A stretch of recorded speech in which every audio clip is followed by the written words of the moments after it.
राजू एक व्यापारी है जो अक्सर व्यापार के लिए एक गांव से दूसरे गांव जाता रहता है। उसे गांव में जंगल के रास्ते से जाना पड़ता है।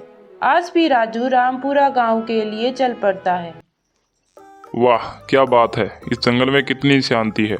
पर मैं तो मेरी पत्नी मुझे टिकने ही नहीं देती है। काश कोई ऐसा चमत्कार हो जाए और मेरी पत्नी कुछ महीनों के लिए मायके ही चली जाए, तब तो मजा ही आ जाएगा। पर कोई ना, आज शाम को मैं घर लेट ही जाऊंगा।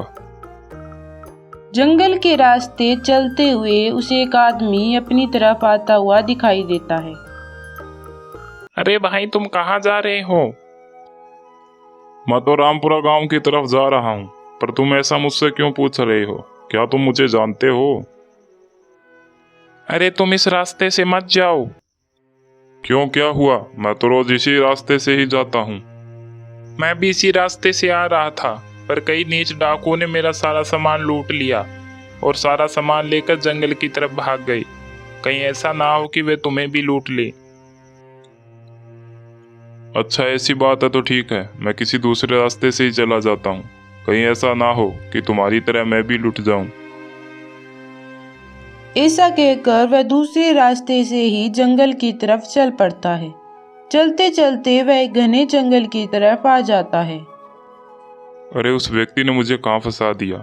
यह जंगल तो और भी गहरा हो गया है। पता नहीं, कहीं यहाँ पर मैं खो गया तो मेरी पत्नी मेरा इंतजार करते ही रह जाएगी। और मुझे तो बहुत प्यास भी लगी हुई है। वह एक पेड़ के पास पहुंचता है जहाँ तीखे स्वर में उसे एक आवाज सुनाई देती है। क्या हुआ सेठ जी, क्या मैं आपकी कोई मदद करूं? तुम कौन हो?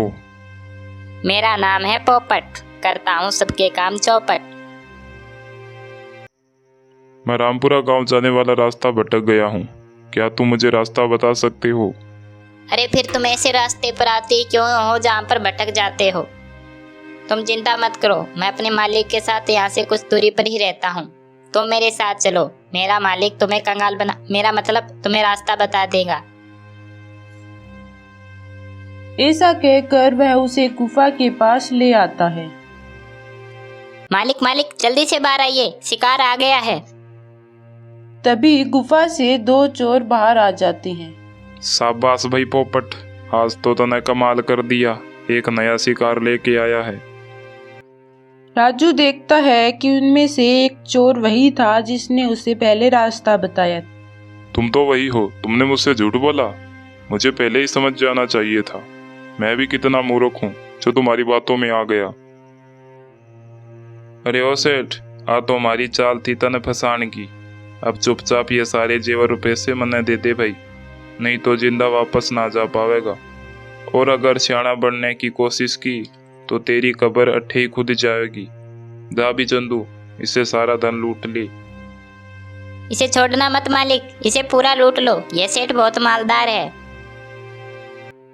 ऐसा कहते हुए वे उस व्यापारी का सारा धन लूट लेते हैं। राजू उदासी के साथ जंगल के रास्ते से चल पड़ता है।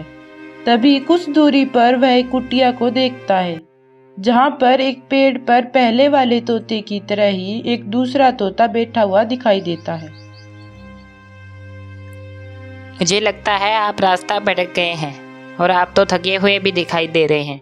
कुटिया में मेरे गुरुदेव रहते हैं, वो आपकी कुछ मदद कर देंगे। राजू सोचता है कि वह तोता पहले वाले तोते की तरह ही मुझे बेवकूफ बना रहा है। तभी वहाँ पर साधु बाबा आ जाते हैं। तुम मुझे बहुत थके हुए लगते हो, क्या हुआ तुम्हारे साथ? राजू अपनी सारी कहानी उस साधु बाबा को सुनाता है। बहुत बुरा हुआ तुम्हारे साथ। ये दोनों तोते सगे भाई हैं।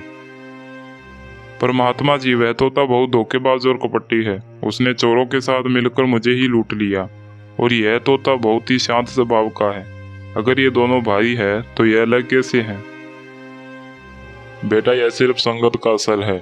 इन दोनों की कहानी बहुत लंबी है। ये दोनों पहले साथ साथ ही रहते थे और ये दोनों हर किसी के साथ बोल भी सकते थे। पर एक दिन की बात, कुछ चोरों की नजर इन पर पड़ जाती है। अरे चंदू, ये दोनों तोते तो बोल सके हैं।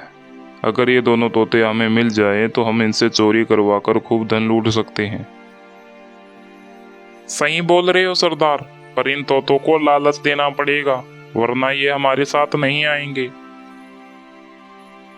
और ऐसा सोचकर वे चोर पोपट को लालच देकर अपने साथ ले जाते हैं और उसे बुरी आदतें सिखा देते हैं।